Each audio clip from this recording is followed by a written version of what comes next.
are discussions about magical ethics common in the wizarding realm. Have you ever wondered how the wizarding world navigates the tricky waters of magical ethics? Well, it turns out that discussions about magical ethics are quite common and significant in this realm. Magic is not just a tool, it carries moral weight and responsibility. This is reflected in the laws, institutions, and characters that engage with these ethical questions. At the core of magical ethics is the understanding that certain types of magic are considered evil or forbidden.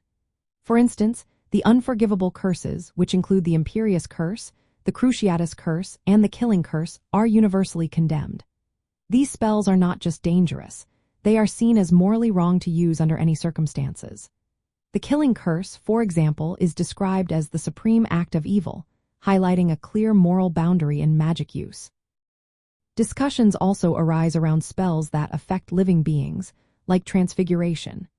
At Hogwarts School of Witchcraft and Wizardry, lessons include ethical considerations about transforming living creatures. This emphasizes the importance of supervision, consent, and the potential harm that can result from misuse. The Department of Magical Law Enforcement takes unauthorized transformations seriously, especially when they involve sentient beings. Historical events, like the Goblin Rebellions, reminded the wizarding community of the consequences of magical abuse. Social ethics also play a significant role in the wizarding world.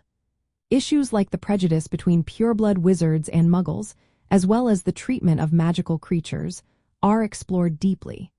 Characters like Dobby and Creature highlight the moral dilemmas surrounding freedom and respect, suggesting that ethical considerations extend beyond just spellcasting. Personal struggles with magic use often lead to moral reflection. For example, one character's use of the Sectum Sempra curse prompts soul-searching and debates among friends. This illustrates how ethical dilemmas can arise even in high-stakes situations.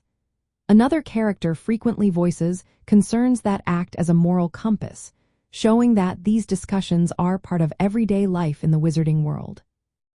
Books like Magical Moral Perspective, which is owned by a notable character, indicate that there is a scholarly engagement with the philosophy and morality of magic.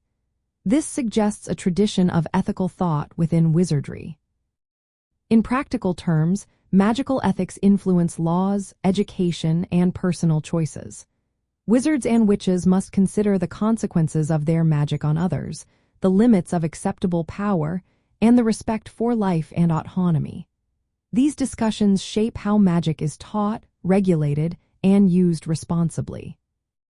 So, yes, discussions about magical ethics are not only common but also vital in understanding magic itself. They reminded us that magic is not just a collection of spells but a force that requires wisdom, restraint, and a strong moral framework to prevent harm and injustice.